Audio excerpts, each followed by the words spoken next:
Have you ever wanted to learn how to make a lo-fi pop song, but didn't know how? Well, I've got good news for you.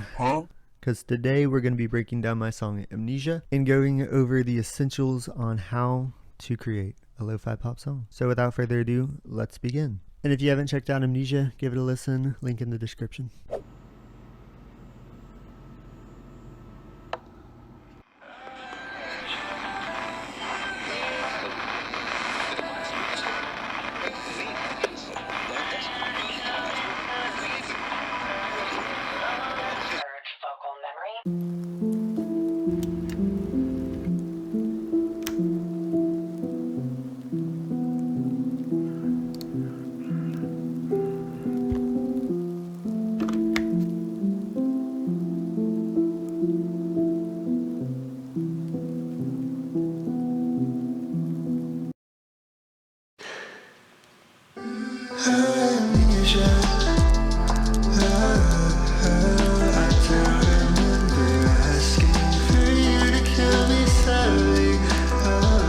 So, the first thing I almost always start with is the melody, which I usually just play around on the piano. So this is what I came up with.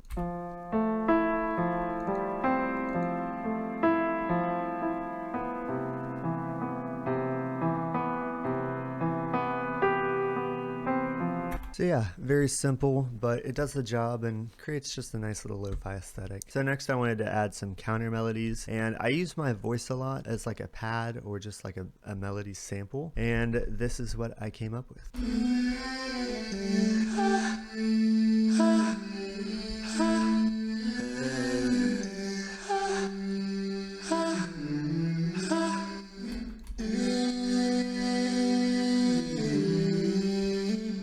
Alright, so now I'll start adding some drums in, and I normally start with percussion. So sometimes I just look for a percussion loop, sometimes I'll make my own with just some hi-hats and perks. In this case I did use a loop, and this is what it sounds like.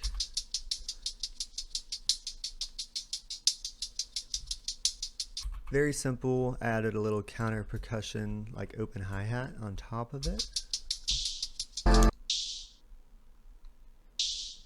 Just helps like find a pocket for the song. I did record some little foley myself just to add some texture. It sounds really weird by itself, but together it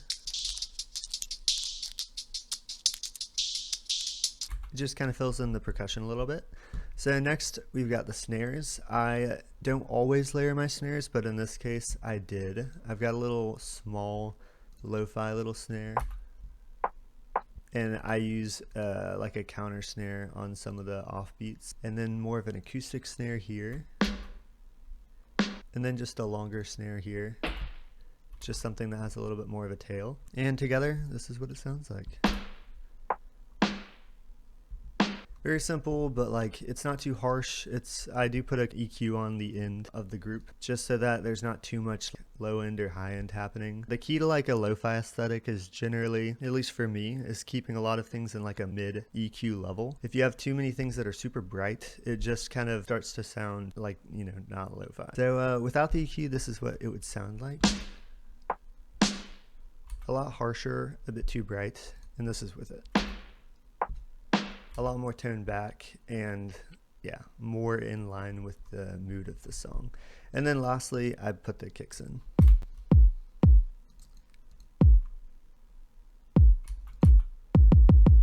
Alright, and the whole drums together sound like this.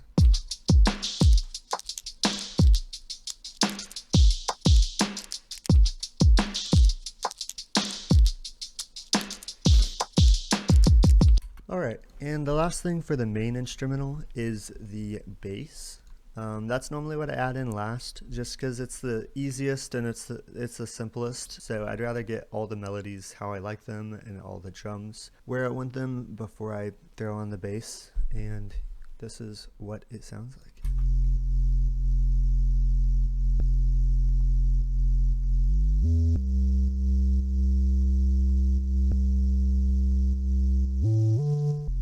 Alright, so now for a little of the odd little things, like the intro. I just have a beautiful atmospheric pad for the intro.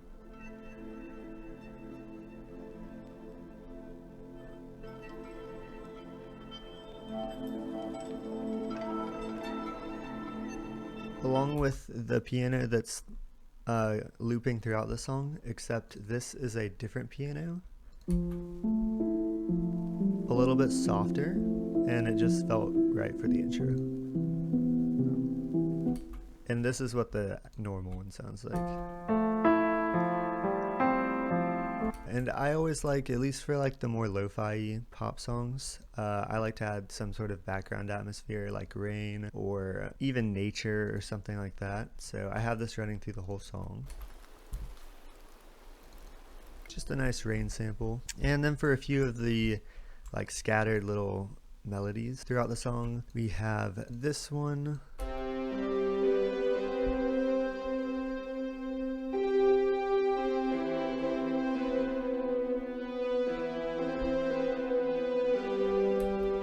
Little pre-chorus breakdown.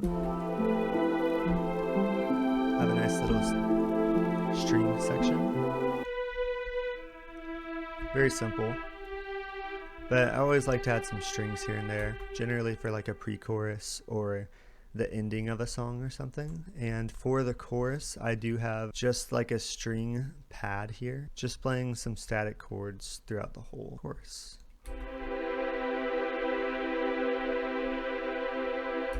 And it just makes the chorus sound a little bit more full. And here is with everything.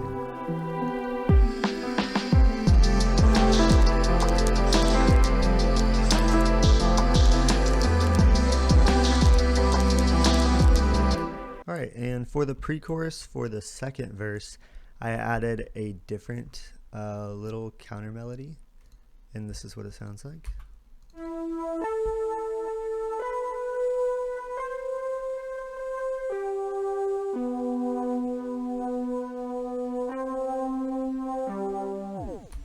And I also use this sound in the last chorus, which sounds like this.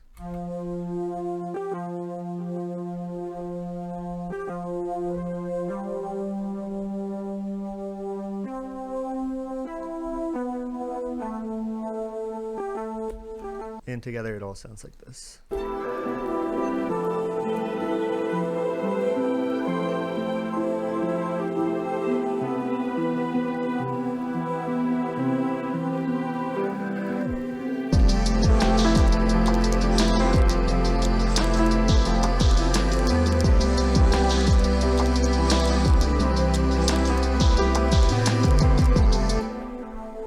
So that is basically the whole instrumental.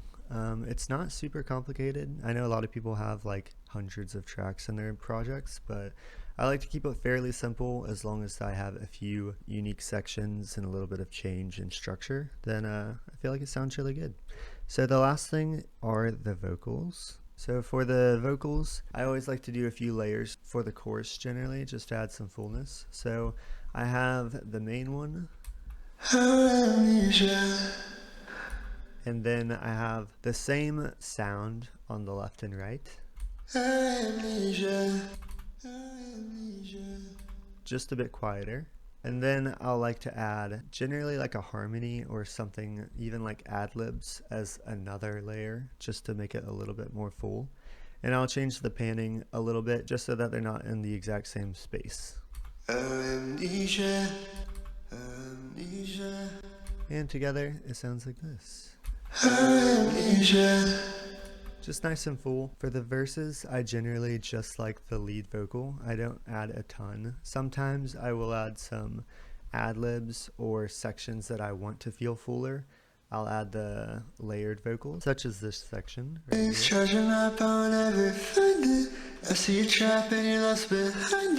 But for a lot of it, I just use the one vocal layer. So the vocals are pretty simple. I do add a decent amount of effects, a lot of EQs, a saturator, some compressors, and obviously if I'm doing a lo-fi song, I want a decent amount of reverb. It's always a little tricky to get the right amount because you don't want too much and you can't hear anything, but you don't want it too dry or else it just stands out a little bit oddly in this kind of aesthetic of a song. And on the topic of vocals and songwriting in general, it's always very inconsistent for me. It just kind of depends on the day that I feel inspired. I believe this song, I wrote the whole thing in just a few days. Some days I'll write a whole song in one sitting. Other times it'll be weeks before I finish a whole song and can kind of figure out where I want the story or the concept to go. But this one came along pretty quickly and pretty naturally. I don't have a lot of advice for songwriting other than just write a lot and just stay consistent with it, because eventually you'll learn to get more self-aware and critical of your own writing in a good way. I think sometimes you can do it a little bit too much, but I think it's good to have self-awareness if it's actually something that you should keep in the song or something you should just try and rewrite. That's kind of the skill that you just learn by writing a lot, which is just when you should rewrite something and when it's good enough for the final song. So those are my little tips for songwriting. It's pretty simple. It's just a lot of repetition and a lot of songwriting. So that was the breakdown. I hope you learned something. I hope you enjoyed. I didn't want it to be like too technical, but give some overall insight into the process and how I made the song. So until next time, peace. Amnesia.